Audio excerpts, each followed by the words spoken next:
Without an ensemble, there is no show and there's no community. They are the heart and soul of any show, I think. Hey everyone, this is Monica Holt, and welcome back to Arts Unscripted. It's Tony Awards week, and this week, instead of one episode, we're going to bring you 3 conversations over the next few days, highlighting the performers, collaborators, and creative forces behind some of this season's most nominated productions. The folks I'm talking to are essential to the work, but rarely fit neatly into an awards category. My guest today is Allison Blackwell. Allison is a singer, a storyteller, and someone who's been shaped by this art form since day one. Her mother, an orchestra conductor, brought her to Lincoln Center for the first time when she was just 2 years old to see Hansel and Gretel at the Met. Now, she's on that same campus every night, on the Broadway stage of the Vivian Beaumont in Ragtime, a show that is moving audiences every day and asking all of us to sit with some of the most urgent questions about who we are and what we owe each other. Let's dive in.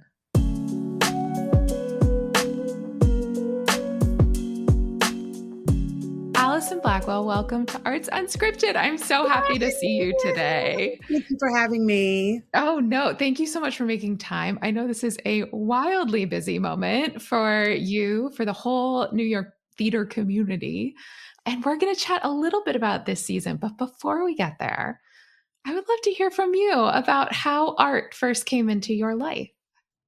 My parents, my mother was a conductor of orchestras and my dad was a concert pianist. So I grew up listening to music 24/7, but mostly classical. Early on, there was no Aretha, there was no contemporary.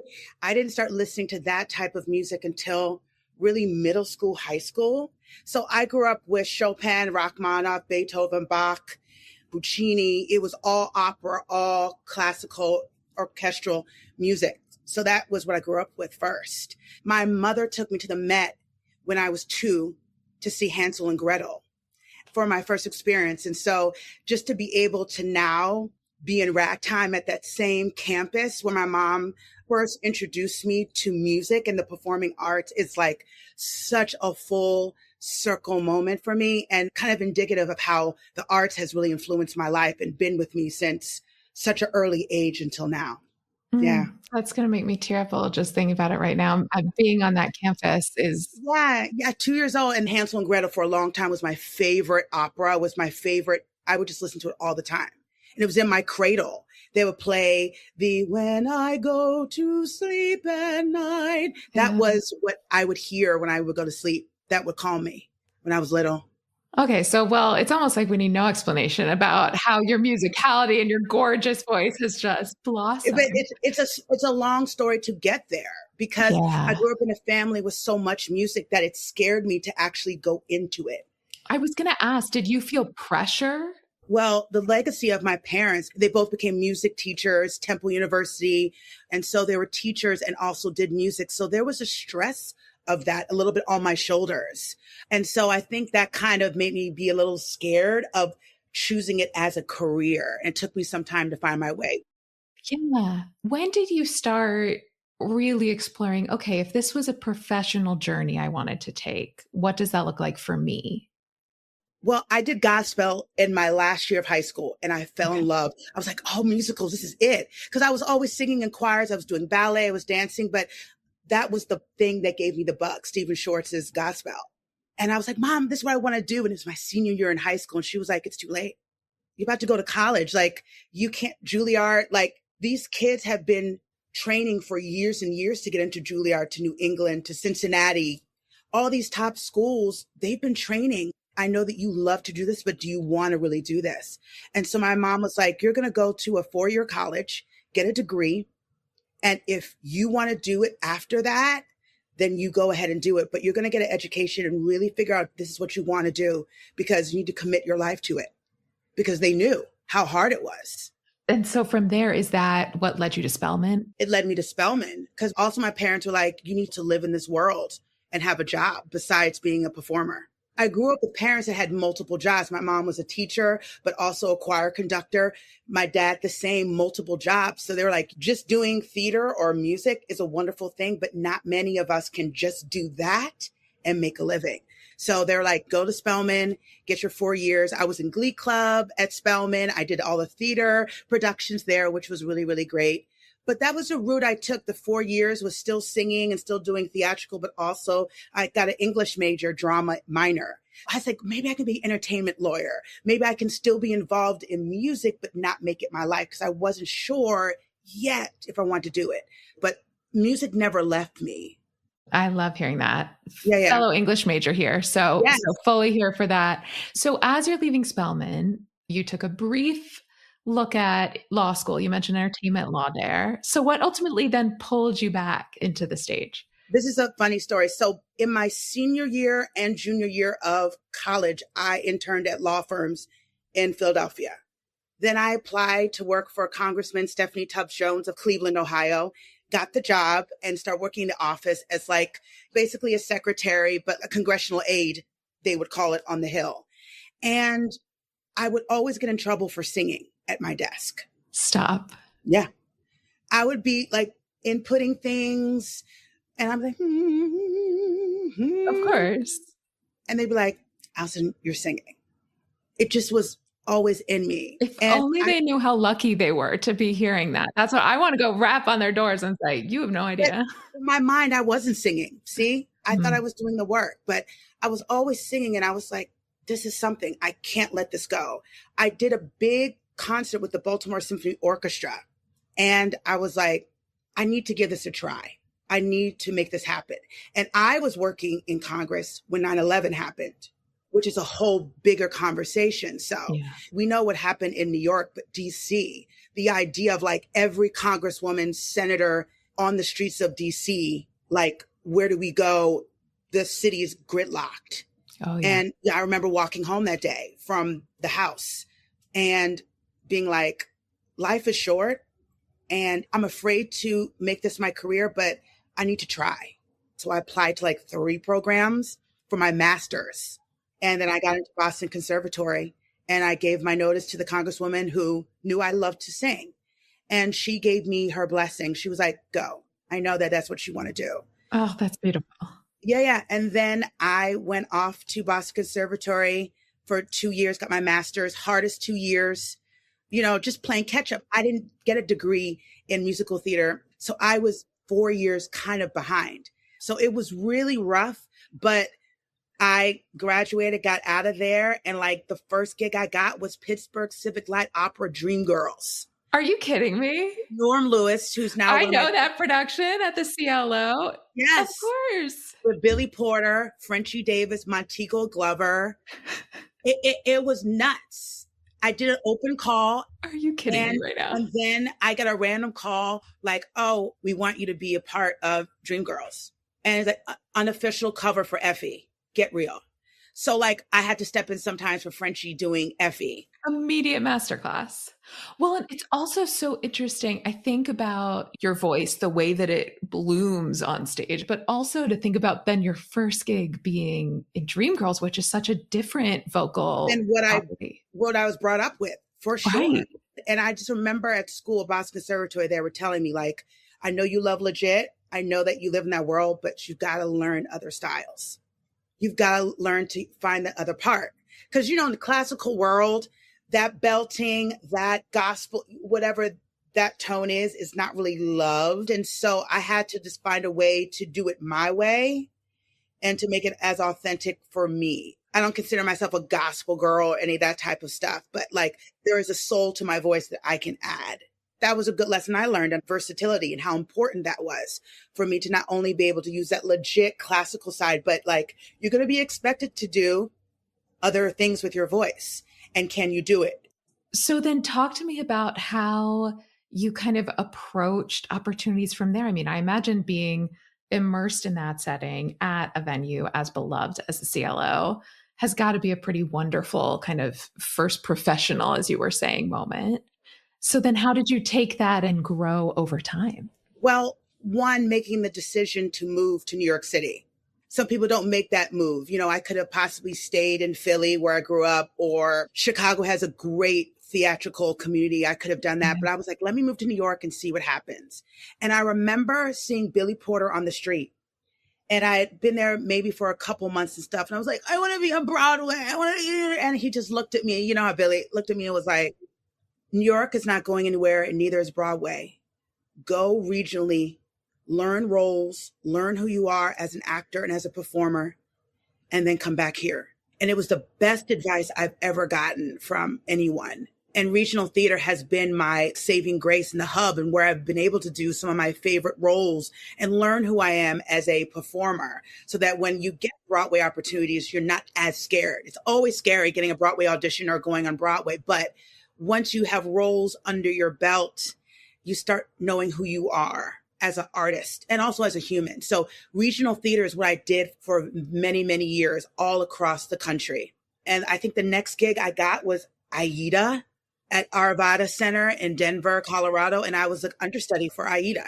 Actually ended up going on. So it was like these opportunities to cover, to go and do these roles. Then I got Paper Mills, Ragtime. That was my first big gig kind of in the city circumference with the amazing David Loud, who was the original music director for Ragtime, who I consider my angel in New York City, who really ushered me through so many shows, Porgy and Bess, New York, New York, things like that, lifelong friends you get in these regional theater gigs. So that was kind of what I did for a while. And the big break for me was The Lion King, Las Vegas original cast, because that felt like Broadway, just not on Broadway. In New York, right. I love hearing you talk about that importance of the regional theaters, that whole ecosystem. And also, as you say, you never know the relationships you're going to be making in those rooms that are actually going to serve well beyond any one production. I have to say, so you mentioned Ragtime as what you felt like was your first big kind of show in the tri-state, if you will. So I shouldn't go too far without us saying, currently you've returned to Lincoln Center since your 2-year-old days with Hansel and Gretel. Yeah. You are currently on stage. You are Sarah's friend in this incredible company in Ragtime. There are so many roles that are so meaningful in the show, which is one of the reasons I think it connects so well. But Sarah's friend in a lot of ways has to hold that drumbeat that kind of ties the audience to the story on stage. What was your experience like just joining this production as it moved to Broadway, coming into this role, having lived with a show like this before? Yeah, this is number 6 for me. I've done it many, many times. And so coming back to do it in this version, it felt like an old hat, but a new hat. Because this is different. I'm older now. I've experienced more life. The world has changed. I've changed. So it was a whole different, even though I knew the music very well, it's a different show. It hits me differently. And I think it hits the world differently now when you hear that show. So even though the show was in my DNA from so many times, this production and doing it in this time just felt really different on the soul and harder to honestly do. I wanted to ask about that because it's a mirror show in the best of ways, right? That it is going to reflect back to its audience every night, society's injustices across race, across immigration and class and the American dream. How does what's happening in the world impact the way you're telling the story today? Just how do you grapple with that and also take care of yourself and each other as a company in what must be, frankly, really hard? It is. That's a multi-layered conversation because all of us go through different things. Yeah. And so the Harlem experience is going to be different than the New Rochelle or the immigrant experience, even in the show. So how do you take care of yourself? I don't watch a lot of TV. I know what's going on in the world, but I try not to watch a lot of TV, CNN and stuff, because it will affect me through the show.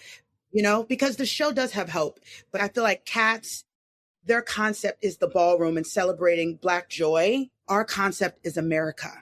And when you think about the concept of America, dreams and hopes, it's a little rougher to break down what America stands for to us personally in the world, seeing what America was or is becoming. and then going and doing the show, but then having had that layer of hope. You have to go through the show with hope, or it's a really rough 3 hours. I think about what music I listen to before the show. I don't listen to classical, actually. I'll Okay. listen to Bad Bunny. I'll listen to stuff that gets me like in a place so I can start in a place of joy. And then my cool down will probably be more classical or more like R&B light. Also, too, we get along so well as a cast. We've known each other and worked with each other besides the show. So I'm lucky in that way that we all get along really well. We have a wonderful leader in Josh Henry and Brandon and Casey leading. The three of them as our trifecta, I call, are just such powerful leaders. And we always start out with a group circle before we do the show. Okay. We have a word of the day. So it's the cast, we get in the circle, we do stretches, and Josh is like, Allison, pick the word. And you'll just throw a word out, and that's what the word will be for each show. He'll say some things, and then he'll say, Monica, what's the word of the day? Joy. Hands in, joy. And then we get ready to do the show. That's how we maintain camaraderie, unity, because there's some very hard things said in the show. So it's very important that there's a sense of community and trust to do this well. I love hearing you talk about that. Cody Renard Richard was on when he was still stage managing, and he was talking about that too, that the trust is the underpinning of everything. It is. It is. And in a show like this, I imagine that is even more centered and front of mind for folks. You have to with this type of story and what we're putting our bodies through. The stage is massive, the up and down the VOMs. Oh, it's huge. The emotional toil and the vocal toil.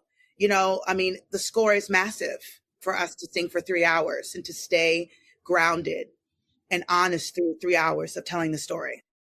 As Sarah's friend, you're also part of the incredible ensemble that you mentioned, which spans all of the storytelling. This year was the inaugural 2026 Broadway Ensemble Awards. Ragtime won for Most Outstanding Vocal Group in an Ensemble. Yes. And that score really is, I imagine you're firing on all cylinders all the time. What does that recognition of ensemble mean to you personally?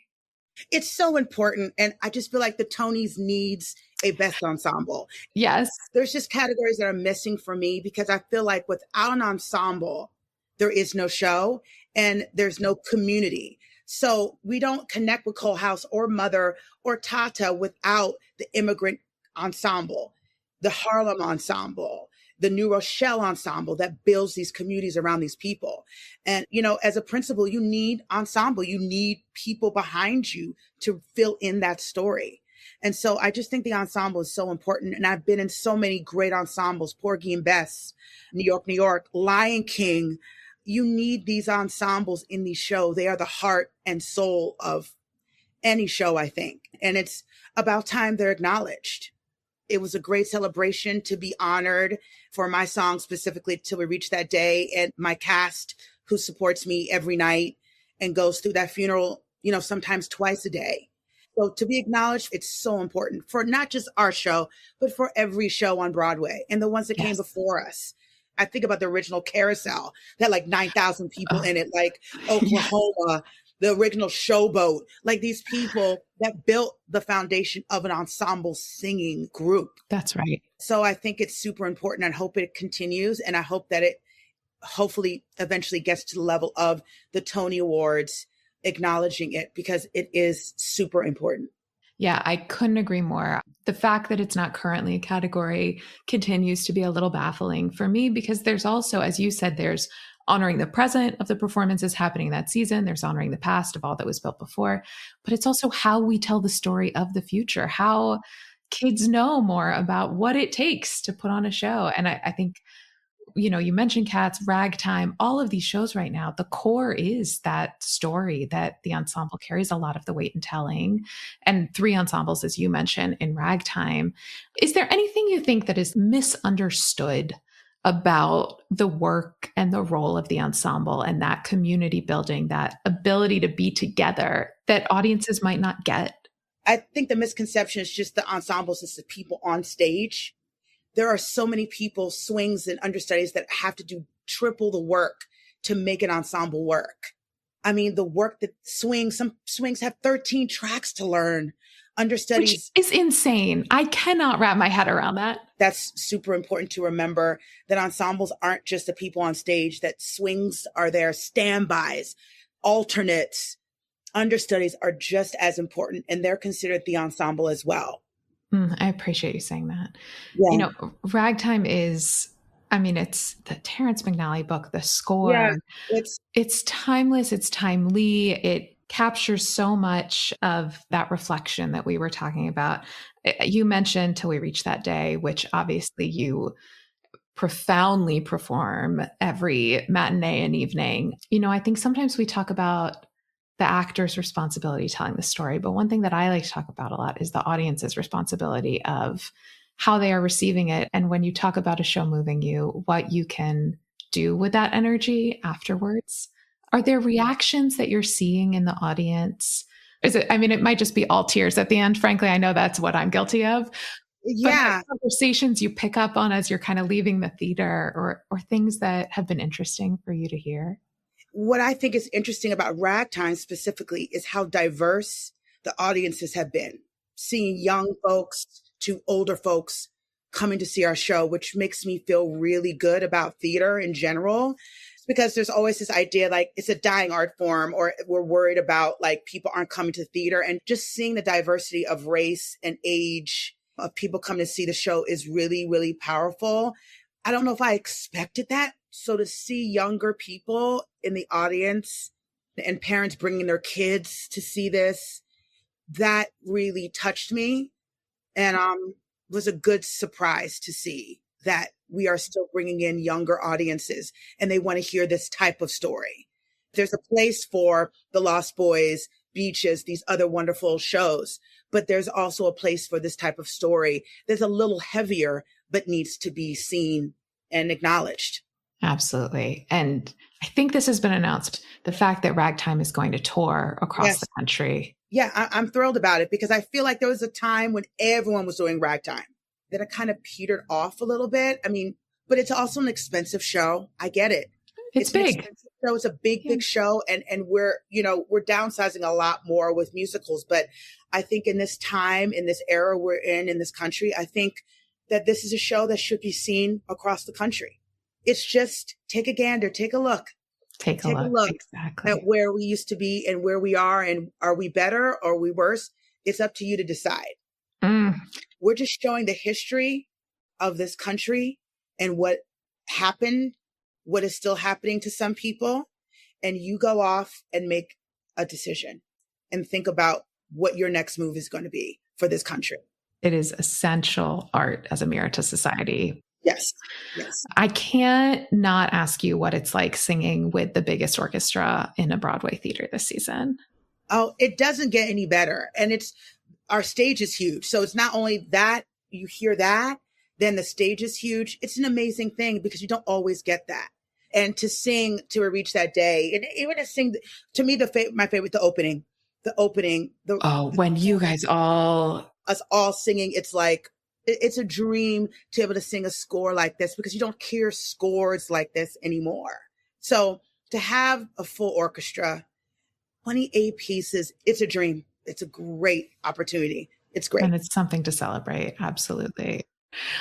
Before we move to our little quick fire culture fun, yes, could you talk about what is giving you hope about Broadway and the arts today? Again, the audiences I'm seeing.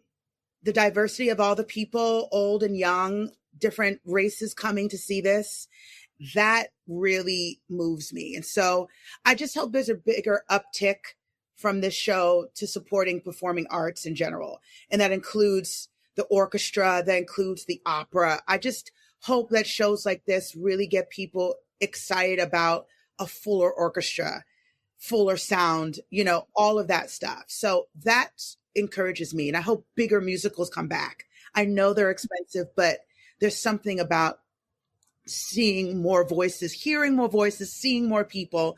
It kind of makes you feel as an artist that I can make it. So I'm excited to see where musicals start going as far as, are they going to open up more of the orchestra, more of the ensemble? But that's what makes me hopeful, is that more people are coming to the theater. There's more options. There's different types of theater for people to enjoy. And I hope that that continues and people keep writing new material. Agree, and writing new material. And I'll shout out Lincoln Center Theater and organizations like them that are nonprofit arts organizations that have found a way to commercially produce to help lift up this kind of holistic approach. They're so important. And also seeing tons of kids come into our shows.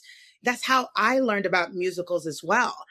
So just seeing that these programs are happening at Lincoln Center and other programs are happening throughout Broadway is really, really important for our youth. So I'm excited to see how that helps us moving forward. Agree completely.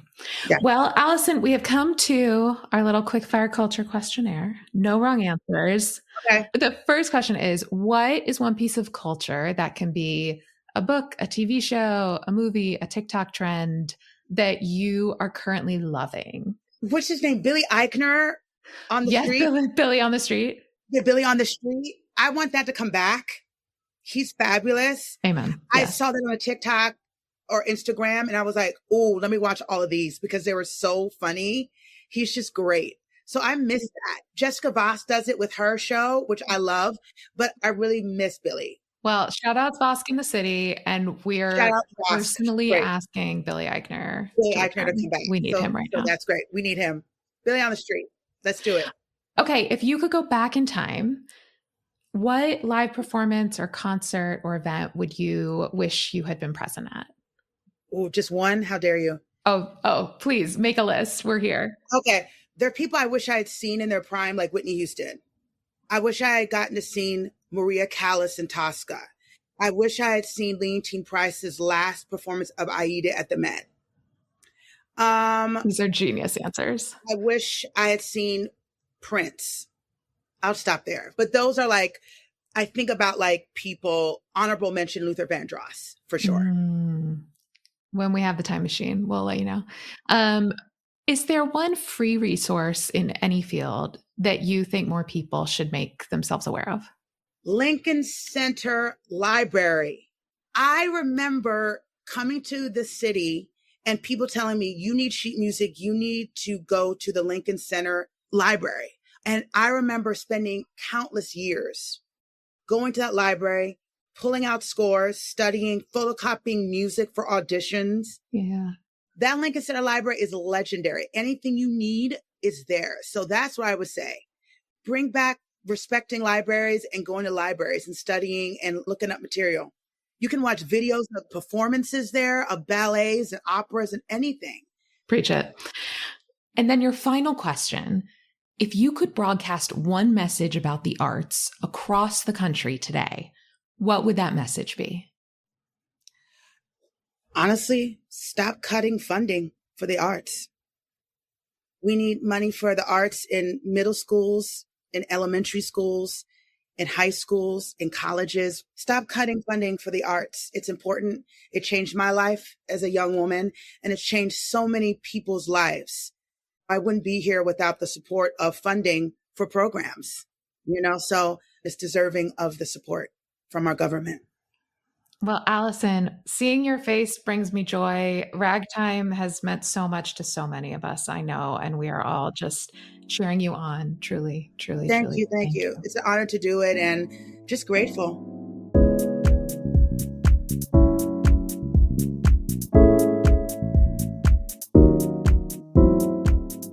Thank you for listening to Arts Unscripted. If you enjoyed today's conversation, please take a moment to rate us or leave a review. A nice comment goes a long way in helping other people discover the show. And if you haven't already, click the subscribe button wherever you get your podcasts. We've got some great episodes coming your way, and I don't want you to miss them. A huge thanks to our team behind the scenes, including Karen McConerty, Yaye Stem, Stephanie Medina, Jess Barabee, and Rachel Purcell Fountain. Our music is by Who Is Uzo. Don't forget to follow Capacity on Facebook, Instagram, LinkedIn, TikTok, and YouTube for regular content to help you market smarter. You can also sign up for Capacity's newsletter at capacityinteractive.com. and I hope you'll reach out to us and let us know what you think and who you'd like to hear from next on Arts Unscripted. I'm Monica Holt. Thanks for listening.